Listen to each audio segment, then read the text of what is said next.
Hello, everyone. I'm Sue Shakespeare, the president-elect of Asifa-Hollywood, and I'm very excited today to be joined by the BOJACK Horseman creator and showrunner, Raphael Bob-Waksberg. Hello! Director, Amy Winfrey. Hello! And writer, Alison Tafel. Hi. They are here to discuss their Emmy-nominated episode, The View from Halfway Down, from the 6th and final season of BOJACK Horseman. So, first of all, I'd just love to start off by congratulating all of you on your Emmy nomination.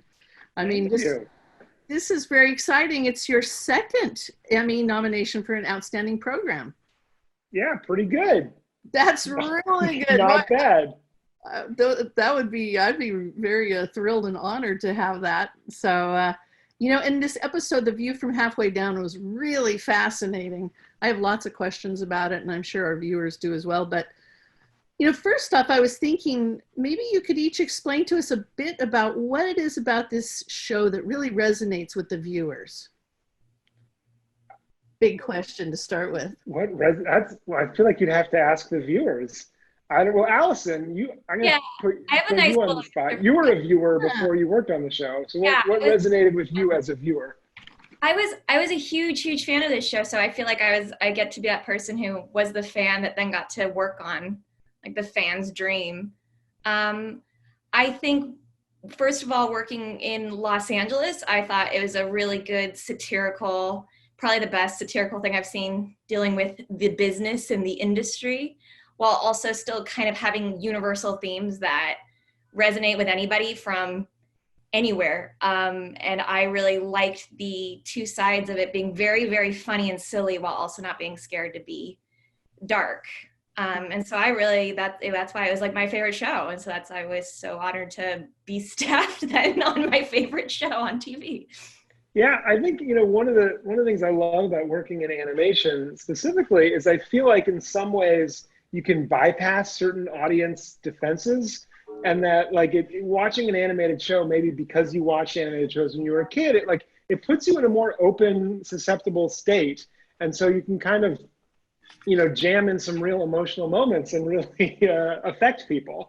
And I think one thing people love about the show, I think it's very affecting, is that it brings out both laughter, but also real emotion.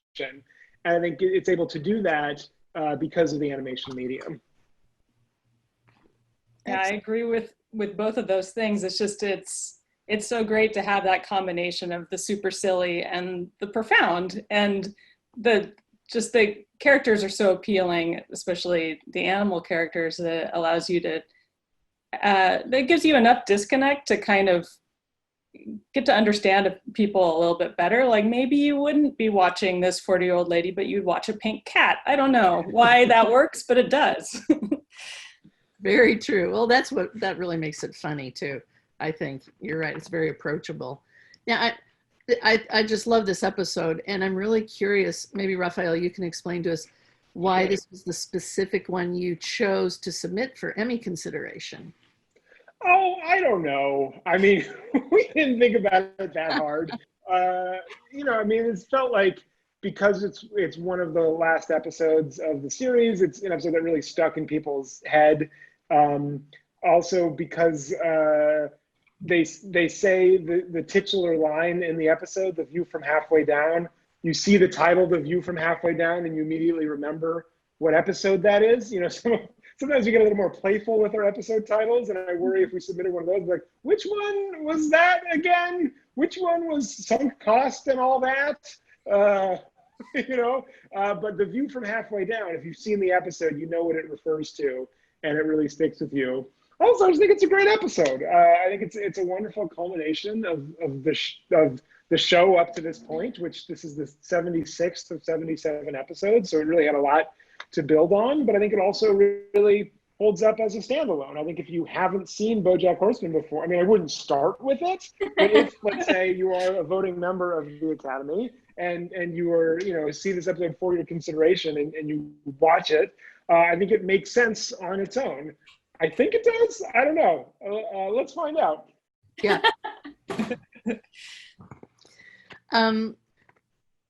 Had you, at the beginning of the season, when you were working through the, you know, on the script and the story side, as you were developing the final season, had you blocked out the entire season at the beginning of production for this year season?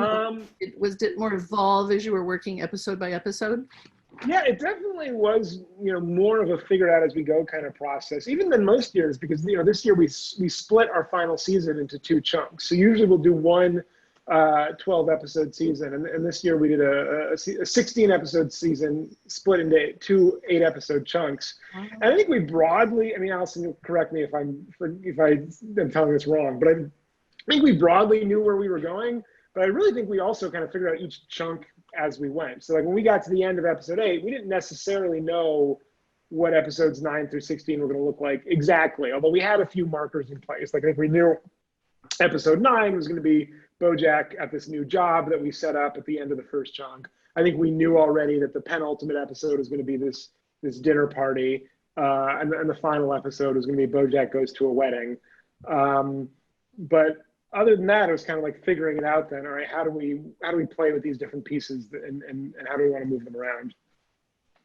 I know that Asifa-Hollywood, thank you. You gave us the permission and the ability to share this episode with the people watching today and with our membership. Is there anything about the final episode or any little additional information you want to share with folks who may be potential voters coming, you know, watching, that they won't have gained from just watching this specific episode?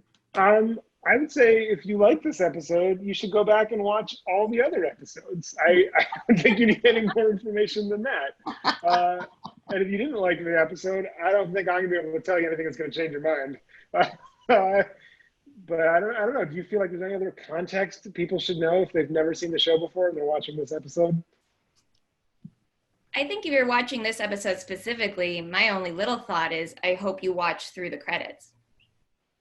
Yeah. So I hope you didn't stop at the credits. Also, just generally, I hope you watch through the credits. As someone who puts my hard work, I mean, I'm very privileged in that my name is right at the beginning of the show. We have so many people who work on this show and on all these animated shows, and it really breaks my heart that they get, you know, kind of regulated to this little corner of the screen and then auto skipped if you can't find your remote fast enough, or interrupted by a trailer for something else. I think it's a real problem with the industry, but that's not what we're here to talk about. We're here to talk about BOJACK Horseman, The View from Halfway Down. Were there any specific, or what would you say might have been the biggest challenge with this episode in particular? I don't know. I wonder what Amy thinks about that, the director of the episode. What was the biggest challenge for you? Like when you saw this script, what was your initial reaction of like, oh, that's going to be, oh, okay. Like, what did you make of it?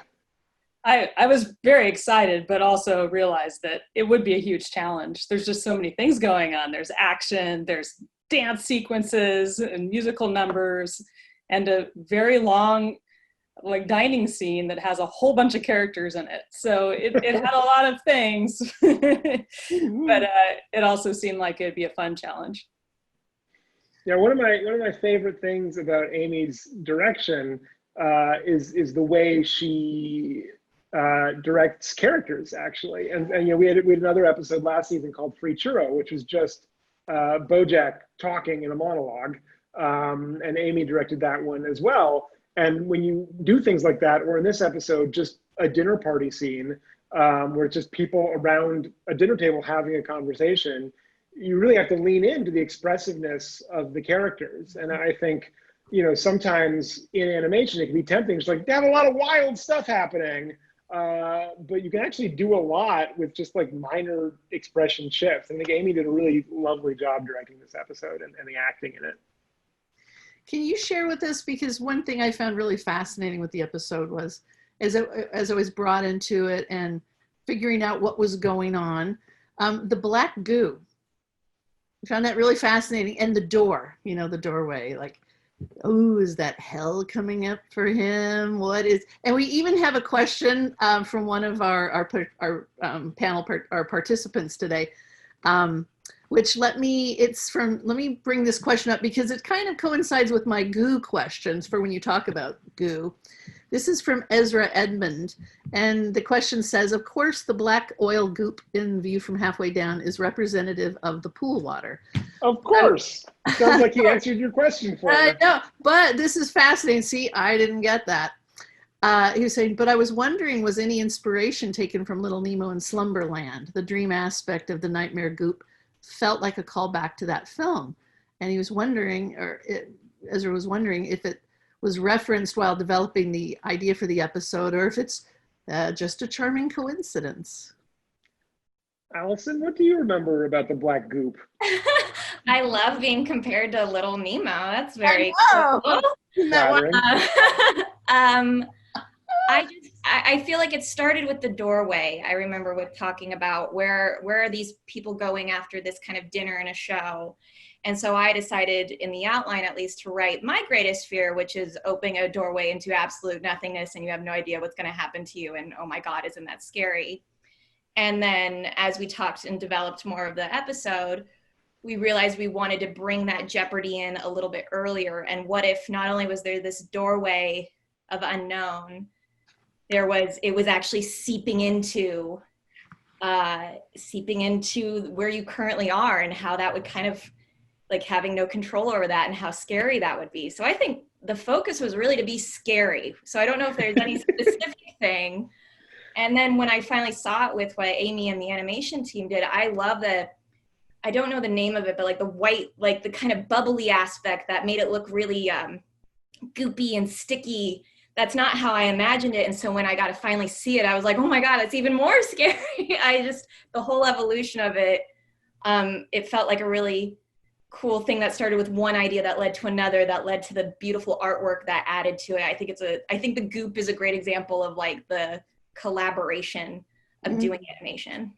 Amy, do you remember your inspiration for those visuals? I mean, I do remember that some other episodes I directed had that tar and downer ending, and earlier about the tar pits. So I did think about that as I was doing that, because that particularly downer ending was another one with a whole bunch of people involved in craziness. But yeah,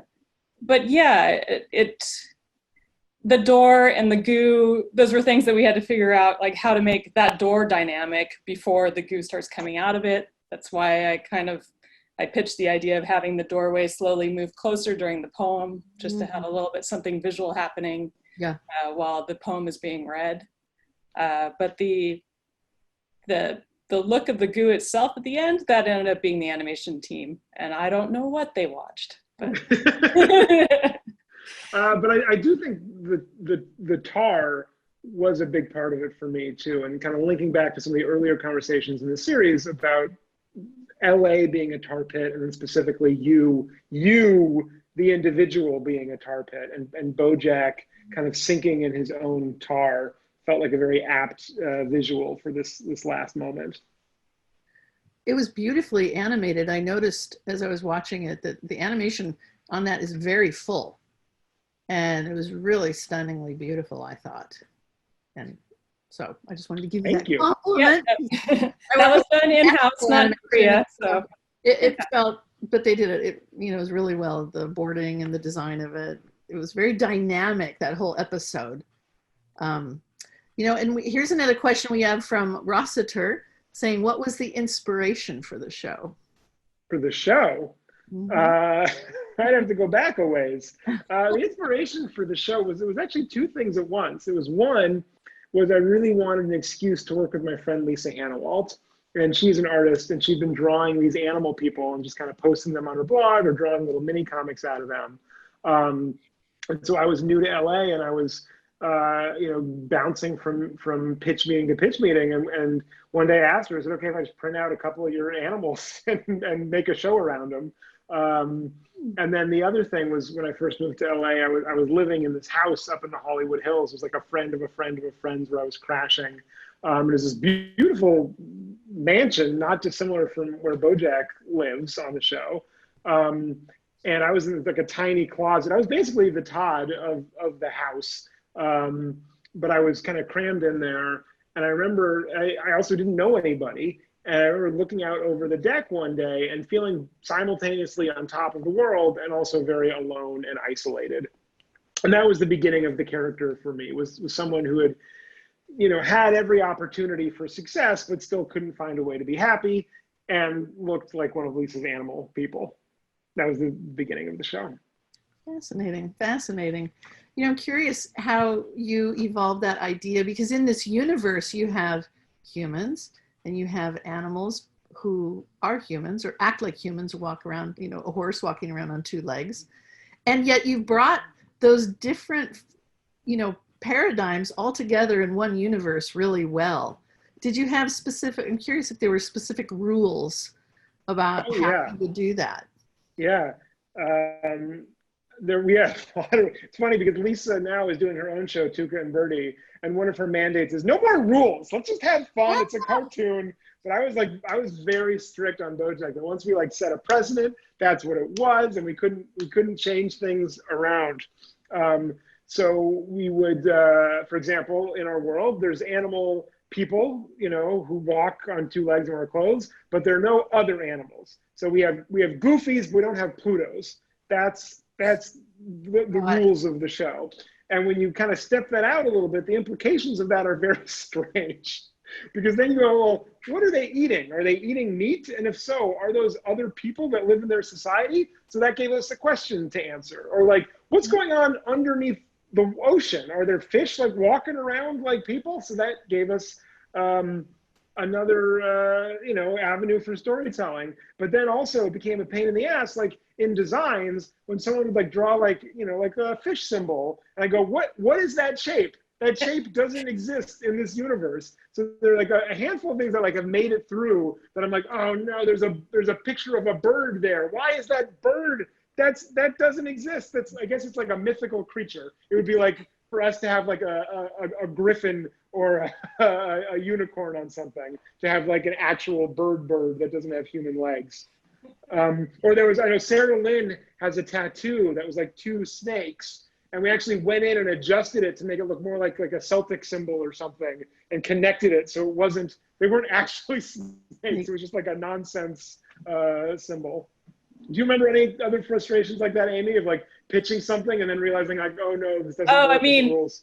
Every single time we had a new board artist, they draw a tail on somebody. And that could be a real challenge, because what is a squirrel or a skunk without their tail? Right.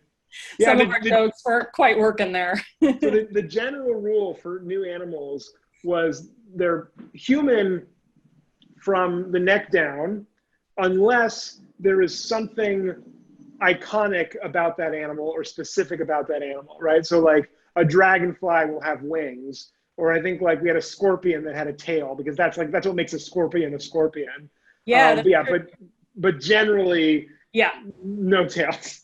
Yeah, but one of my favorite characters was a sort of background skunk that managed to have a jacket that had the stripe down his arm, and it really helped toward giving him his skunkiness. Right. Or I think we have ants that have 6 legs, or 4 arms and 2 legs, because that's a thing about ants. Yeah. And then we have flies that have 2 arms, because the thing about flies is they have wings. It doesn't matter how many arms they have, right? But for some reason, birds just flap their arms. Right. Well, because birds don't have separate wings. Their wings are their hands. Yeah. That's true. Okay. Yeah, it all makes logical sense. It must be a lot of fun when you bring in new writers or new board artists. Did you have a whole package for them that would explain these? No, he didn't tell you the rules. No, you only found out you broke the rules when you broke the rule, and then you got in big trouble. I think the artists had more than the writers. Yeah. Yeah, on the visual side, we had a Bible, and it had some of those rules. Yeah, on the writer's side, the whole Bible was up here. Yeah. It's just me shouting when they get it wrong. I relished when people get things wrong. It's an opportunity to teach or make fun of. Oh, that's so funny.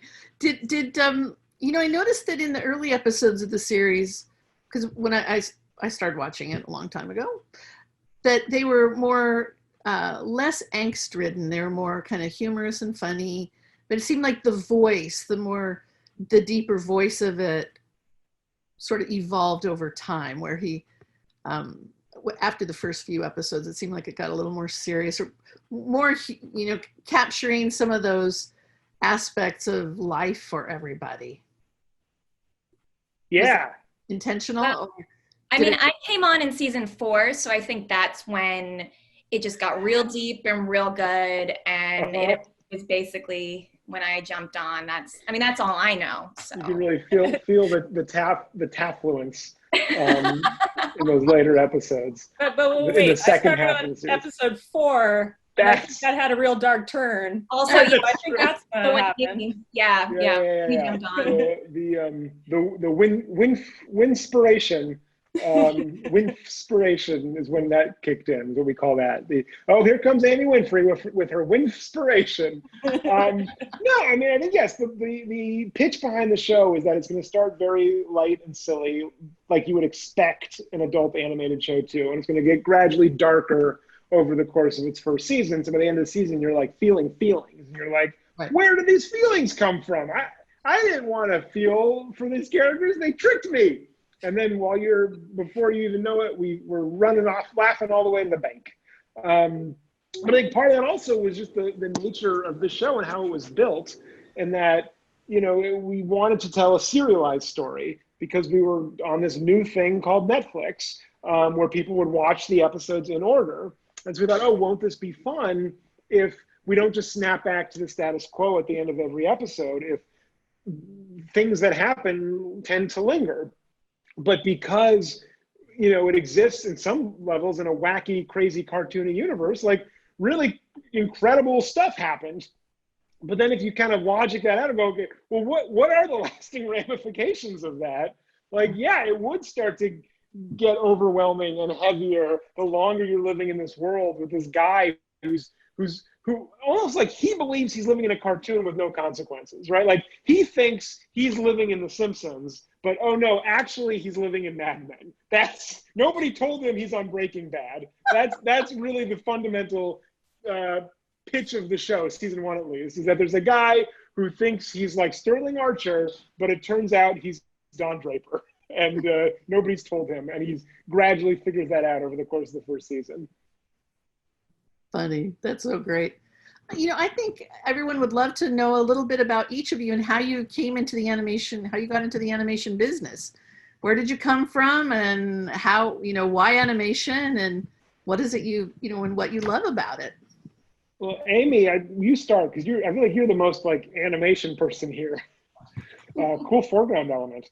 Yeah, you saw one of my beasts, Cat. That's how I got into animation. No, wait.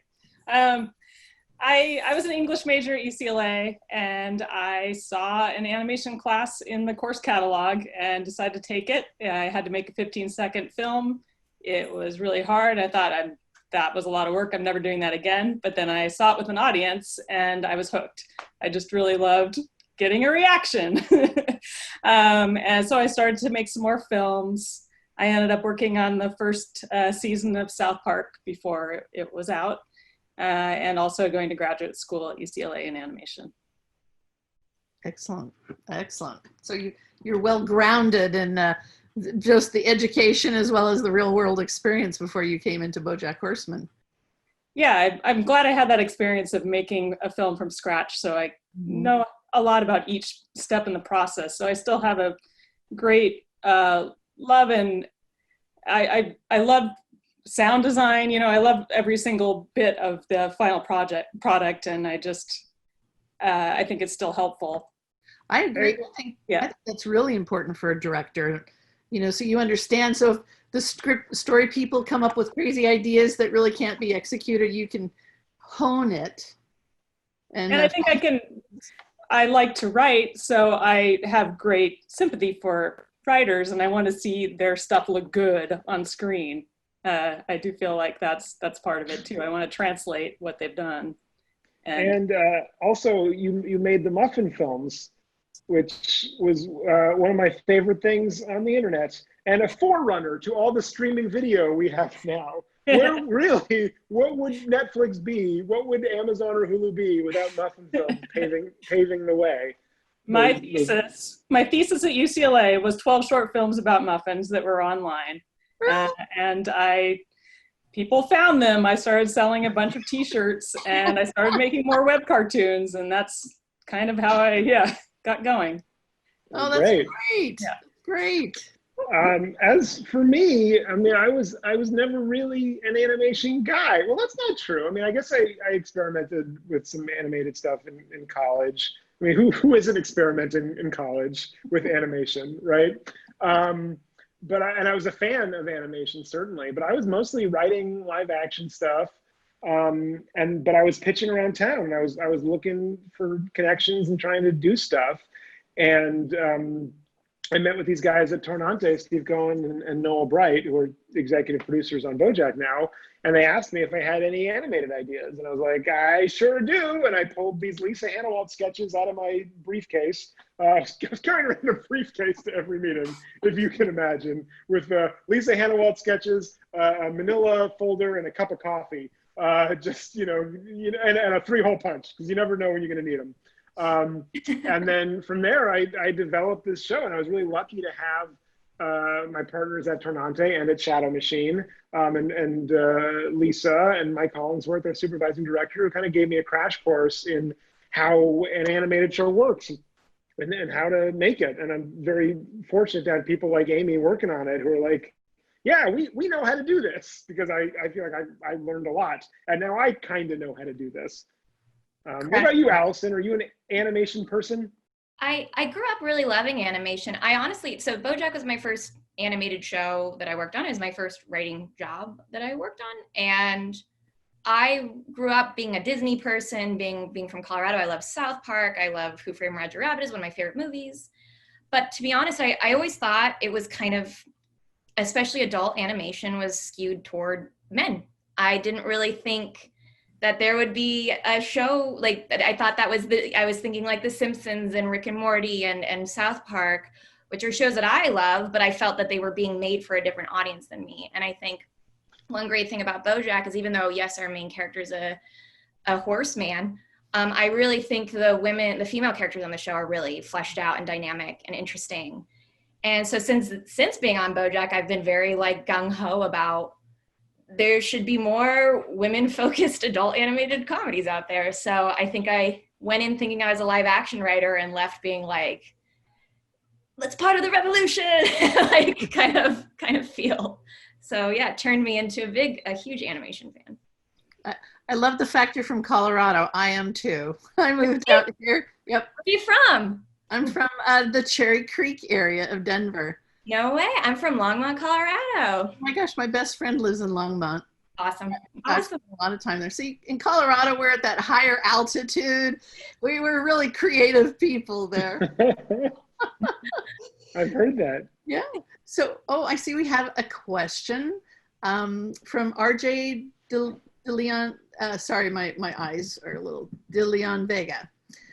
He says, I've loved the show since season 1, and The View from Halfway Down is my favorite episode of any show ever. Oh. Yeah.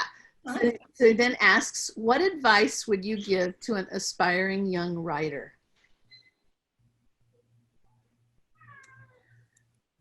I'll go first.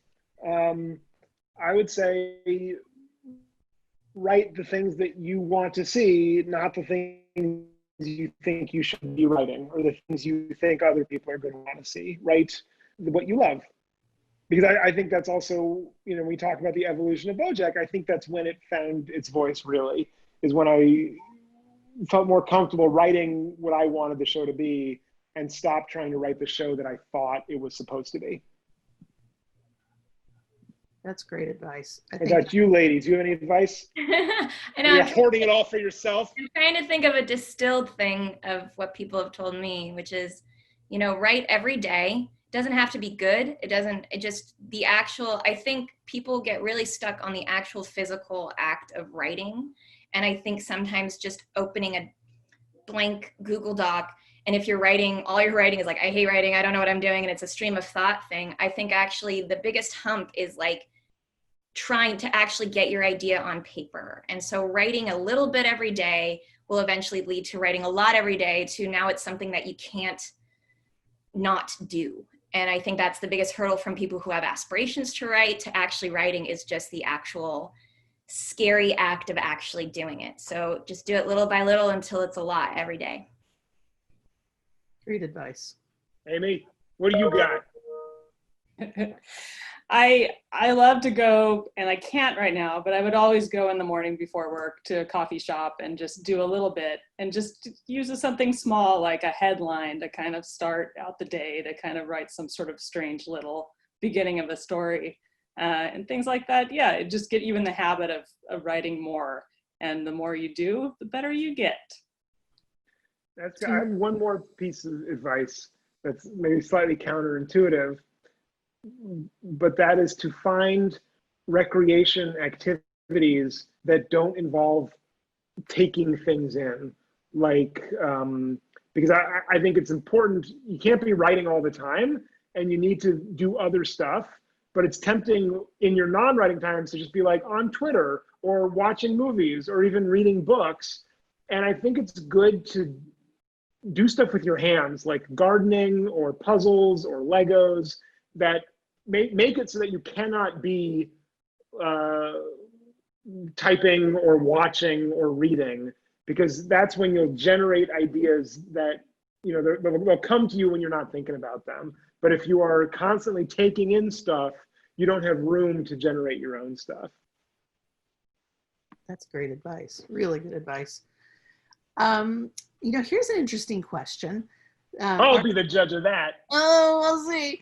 Are any of the characters in the show based on real people, like crew members? Have you ever, just from members of your crew, created a big is an character interesting on them, question. Let's spill some gossip. Well, character actress Margot Martindale is based on the real Margot Martindale, and she was delighted. She was not originally delighted, but eventually she was delighted to be a part of the show. At first, she's like, what is this? What am I doing? But I think she's learned to love it. Although I feel like if you just watch the Margot Martindale episodes of BoJack Horseman, which is a very interesting character arc, where she starts basically as just like a very normal, mild-mannered actress working in Hollywood. And then by the end of it, she kind of turns into a Margot Martindale character, which is like very unhinged. I'm trying to think, are there characters that are based on people, either in, do you remember anything, Alison? Well, one thing I love about BoJack is there's so much done in the background from all of our animators, so many creative things.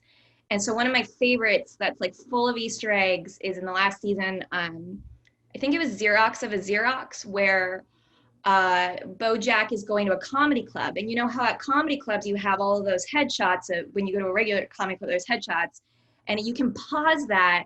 And I just thought the animators were so clever. There's so many famous people as animals, or famous people, or I noticed people who, like Mike Hollingsworth, I think, who is Yes. a producer on the show. I think there's a picture of him. All of our signatures of it's really, I remember you guys asked for my signature, so my signature's on there, and it's one of like my favorite still shot of like all of the kind of cameos in like one great scene. It's really cool, and it was a cool way to end, like be in the last season of our show. Yeah, I was happy that I was in an episode. I got startled at the small plate spinning. So yeah, we started adding background characters based on a lot of the crew of the show, a lot of the directors and producers and storyboard artists. None of the writers, though. We never offered to include you guys. I guess. Fine. Oh well. It's fine. So I realized you're supposed to write yourself in. What the That's hell? your job. I can't tell you how many female like little roles that I was like, you know, who would be a good person to play this role? And you'd be like Kristen Bell, and I'd be like, okay, yeah, Kristen Bell. Let's get the famous person. In season 4, Kelly, one of our writers, wrote an episode with a character named, a side character named Phoebe. And she wanted to be based on her dog, Phoebe. But I think she smartly knew that if she like asked for it to be based on her dog, and I would say, no, if I let you base it on your dog, then we're gonna start, everyone's gonna want, to characters on their dog. You have too many dogs already. So instead she wrote in the script that the character was a dingo, because I think her dog looks kind of like a dingo. So the idea was there's Phoebe the dingo, but it's secretly Phoebe the dog. That's just for her and her family to know about. That's fun. I know we're about out of time, but we had one more question, and then I have a final question for you. Okay, so two more questions. So two more, but one from our viewers, our participants, and it's Miranda Parkin. She's saying, hello, hi there. Hello. Hello.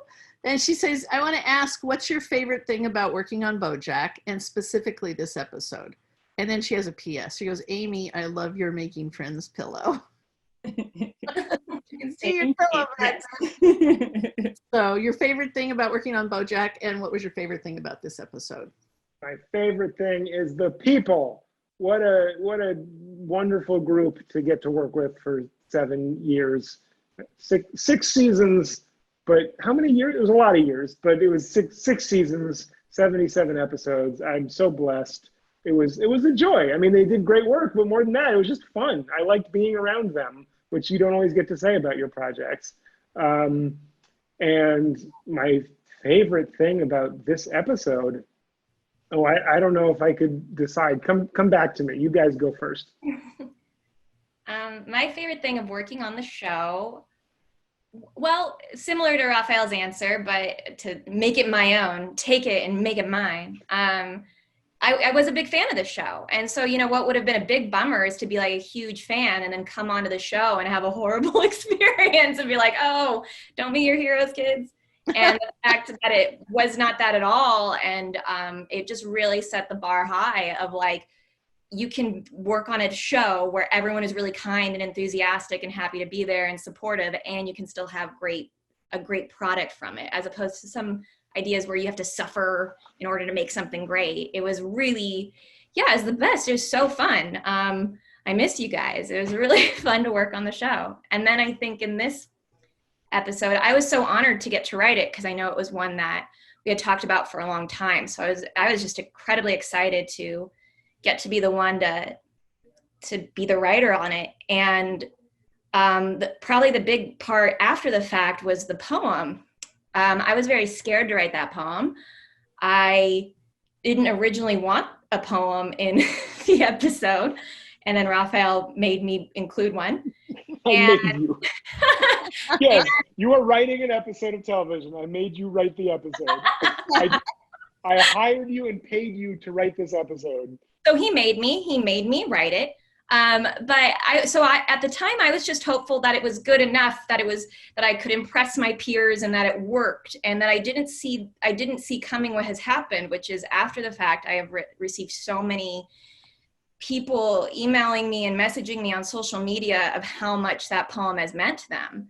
And of course, when you're a writer, all you want to do is like write something that means something to people. So the fact that it has had that effect has really been really humbling and amazing. And so I think in hindsight, I'm really glad I wrote that poem. Nice. Amy, what about you? I think my favorite part was just sitting around with either my board team or in the director's room and thinking of as many visual things as we could, sitting around and trying to think of as many comedians as animals as we could. We would spend quite a bit of time doing that, and it was just always a lot of fun. And for this episode, I love the ending, and I love Sarah Lynn's musical number. So I think those are my two favorites. Nice. I'll just add that for me, I think the thing I'm proudest about this episode is, when we were discussing it, when we were putting it together, I think, whenever you have an episode that discusses or addresses suicide in any way, I think there's a danger or a fear that you're glamorizing suicide, or that you are normalizing suicide, or that you are not quite on the ball with the messaging as maybe you should be. And I think that has not been the reaction that I have seen. I feel like we did a really good job of contextualizing it in the story. And I think rather than glamorizing suicide, I think the episode really, even though it's all about death, I think it really glamorizes life. And I think it really makes a pretty strong argument for living. And I'm very proud about that. I felt that really resonated with the episode. So I know we're about out of time, but I've got a couple questions people are asking. Any future BOJACK projects or a BOJACK feature? And then can you each tell us, are you able to tell us what you're going to be doing next? Well, I'll answer the first question first because that's easy. No, BOJACK's over. There are no more I mean, maybe there'll be some more merchandise perhaps, but there are no movies or comic books or spin-offs or reboots in the works. That was the show. That was the story. I hope you liked it. If you'd like more, watch it again. Maybe you'll get something else out of it. A new time. What are people working on next? What are you guys up to? Well, I have an overall deal at Warner Brothers. They're looking to do a lot more animated adult projects. So I've been helping both things that were already in development and trying to pitch my own stuff. Oh, fantastic. Fantastic. How about you, Allison? Yeah, I'm actually currently writing on The Tonight Show with Jimmy Fallon. Hold on. With Jimmy Fallon or starring Jimmy Fallon? Sorry, starring Jimmy Fallon. Okay, that's what I thought. Oh no, I'm gonna get in so much trouble that I got it wrong. Starring Jimmy Fallon, James Fallon. So it's been very interesting because it's a daily show while in quarantine. So I'm here in LA writing for jokes and things, and that goes off to New York. So that's been Do you fun. have to wake up early to be on New York time? Oh yeah, my day starts at 6 a.m. First meeting of the day. I just wear pajamas all day. This is the first time I've worn like a nice shirt in a really long time. I stopped. I was like, you all know, right? You get it. I'm in pajamas all day. We're all working on the show. And then, yeah, and then I developed a show with Mike Hollingsworth from BOJACK and another animator named Joel Trussell that we're hoping to bring to Netflix next year. Oh, that's exciting. Wow, fantastic. And I am working on season 2 of Undone for Amazon and season 2 of Tuca and Birdie for Adult Swim. So look for those things as well. So you are busy. Well, sounds like you're all busy. And that's great. That's exciting. That's great. Well, you know, we cannot thank you enough for joining us today and allowing us to have this panel. And what a treat. What a joy. It's good to see you ladies again. Hello. Hi. Nice. I hope you get off that bridge. We're not working on the show anymore. What a joy. You look great. It's good to see you. Yeah. You too, Raphael. Thank you. great. Well, if you have any final comments, if not, I guess we're finished. We're done, but. All right. It's great to see you too, Sue. Thank you so much for hosting us. Great seeing you, Allison and Amy. Thank you so much. I really appreciate it. It was wonderful. What a treat. Thanks, Asifa. Bye.